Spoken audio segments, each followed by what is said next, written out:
Brain language, picture language అని తెలుసుకున్నారు గదా! మనం చదివిన విషయాల్ని పిక్చర్స్‌లోకి కన్వర్ట్ జేసి గుర్తుపెట్టుకుంటే బ్రెయిన్ ఆ విషయాల్ని ఎక్కువ రోజులు గుర్తుపెట్టుకోగలుగుతుంది. మరి చదివిన విషయాల్ని పిక్చర్స్‌లోకి ఎలా కన్వర్ట్ చేయాలో ఈరోజు వీడియోలో నేర్చుకుందాం. ఇప్పుడు నేను మీకొక స్టోరీ జెప్తాను. ఆ స్టోరీని జాగ్రత్తగా వినండి. మీరు ఒక రోడ్డు పైన నడుచుకుంటూ వెళ్తున్నారు. మీ చుట్టూ చాలా మంది సోల్జర్స్ వచ్చి మీకు గన్ ఎయిమ్ జేశారు. అప్పుడు మీకు చాలా చాలా భయమేసింది. వెంటనే పక్కనే ఉన్న ఒక తోటలోకెళ్ళి దాక్కున్నారు. ఎవరైనా వచ్చి హెల్ప్ చేస్తే బావుండు అని వెయిట్ జేస్తున్నారు. అప్పుడే ఆ తోట ముందు నుంచి ఒక ర్యాలీ వెళ్తుంది. ఆ ర్యాలీలో ఉన్న ప్రతి ఒక్కరి చేతిలో సాల్ట్ ఉంది.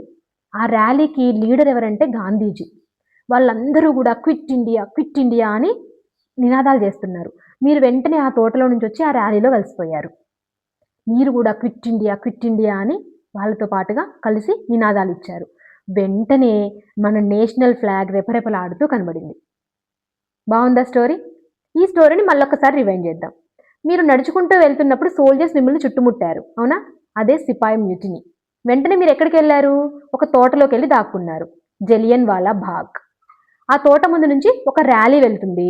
ఆ ర్యాలీ చేసే వాళ్ళ ప్రతి ఒక్కరి చేతిలో సాల్ట్ ఉంది. ఆ ర్యాలీకి నాయకుడు గాంధీజీ. అది దండి మార్చ్.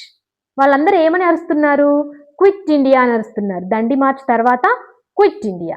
క్విట్ ఇండియా అయిపోయిన తర్వాత ఏమొచ్చింది? మనకి ఇండిపెండెన్స్ వచ్చింది. అదే నేషనల్ ఫ్లాగ్ కనబడింది అని జెప్పాను. అవునా?